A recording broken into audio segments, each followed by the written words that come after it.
Halo guys, balik lagi di channel YouTube kami. Ya, kalau kemarin kita sudah rakit PC untuk kebutuhan standar office dan pemakaian harian biasa. Nah, kurang lengkap nih kalau kita juga nggak rakit PC buat gaming. Nah, dan di sini kita mau review rakitan PC gaming dengan paket lengkap dan harga yang murah dengan di budget 7 jutaan aja. Nah, kira-kira apa aja yang dipakai kali ini? Nah, sebelum kita spill untuk spesifikasinya, jangan lupa subscribe channel YouTube Anandam ID supaya kalian nggak ketinggalan info menarik atau review yang ada di channel YouTube kita. Oke, dan ini dia partnya.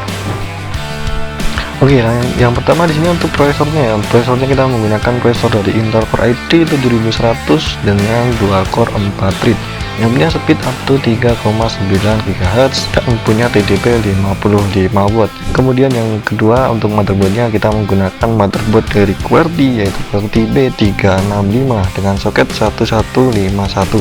Nah, motherboard ini bisa support dengan prosesor Intel Gen 6 sampai Gen 9. Motherboard ini terdapat 2 buah slot memori DDR4 yang support hingga kapasitas 32 GB. Terdapat 1 buah slot PCIe Express untuk VGA kalian, dan di motherboard ini support dengan STM.2 NVMe. Di bagian back panel di mobil ini udah cukup komplit, ada 4 kali port USB 2, 3 kali port USB 3, dan ada port HDMI, VGA, port LAN, dan juga port audio jack. Di bagian memori RAM, untuk memori RAM-nya di sini kita pakai memori RAM dengan kapasitas 16 GB dengan 8 GB kali 2 ya, tadi dual channel DDR4 dengan speed 3200 MHz dari Kingdian. Dan keempat, di bagian storage-nya kita juga menggunakan memori dari Kingdian dengan SSD SATA 1 TB yang punya speed rate-nya itu di 550 MB/s, dan di speed rate-nya itu sampai 510 MB/s. Nah, untuk performanya nanti kita langsung aja ya lihat tesnya. Nah, kemudian untuk dukungan grafis buat bermain gamenya di sini kita ada VGA QWERTY GTX 1050 Ti 4GB DDR5. Nah, ini kartu grafis yang masih mempunyai kategori murah, dan kartu grafis ini punya single fan untuk pendingin sistemnya yang nggak terlalu makan ruang, dan di spesifikasinya punya GPU clock di 1020 MHz dan memori clock 5400 MHz, dan juga memiliki memori busnya itu di 128 bit. Dan untuk outputnya di VGA ini punya output DVI, HDMI, dan juga VGA atau DSAP.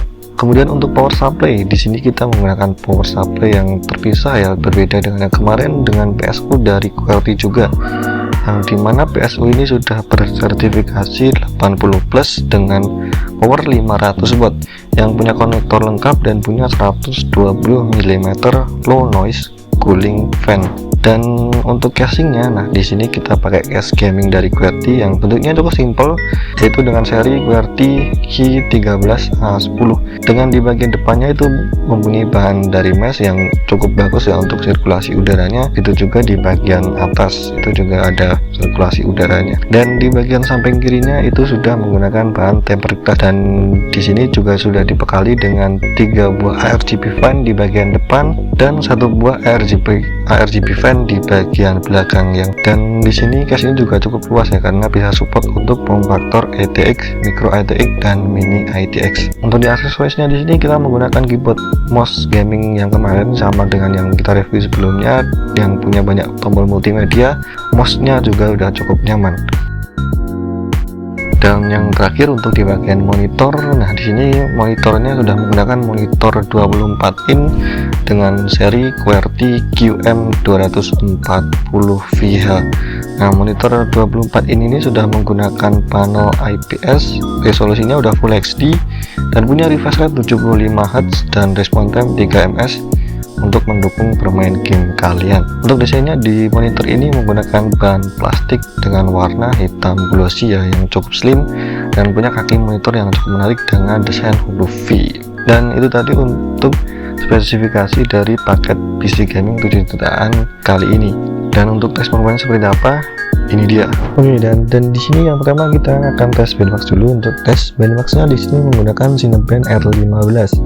Nah, di sini untuk Cinebench R15 di skor OpenGL-nya itu bisa kasih FPS di 88,79 fps, dan untuk skor di CPU multicore-nya itu bisa mencapai di 323 poin. Kemudian untuk di CPU pada single core-nya itu bisa sampai di 131 poin. Oke, dan ini untuk hasil tes SSD nya di sini untuk read-nya itu mencapai di 536,5 MB per second, dan di write-nya yang bisa sampai di 468 MB per second. Nah, kemudian untuk tes gamingnya di sini yang pertama tes game dengan game F1 2020 dengan settingan high resolution Full HD itu bisa kasih efek FPS di 65 fps. Dan di tes game yang kedua di sini ada game Forza Horizon 5 itu dengan settingan preset low resolusi Full HD bisa kasih average FPS di 56 fps dan minimum fps nya itu hanya di 53,7 fps. Dan game yang ketiga ada game MotoGP 2022 yang bisa kasih average FPS di 66 fps. Untuk MotoGP dengan resolusi Full HD dan dengan preset medium. Oke, jadi kesimpulannya gimana nih? Di harga 7 jutaan kalian dapat paket lengkap PC gaming yang siap buat main game-game yang cukup berat seperti tes game tadi, dan cukup worth it ya. Oke, mungkin segitu aja cukup review kita kali ini. Jangan lupa untuk like, share, dan subscribe YouTube kami Anandam Komputer, dan jangan supaya nanti kalian gak ketinggalan review menarik dan info yang ada di Anandam ID. Dan oke, sampai jumpa di video berikutnya. See you.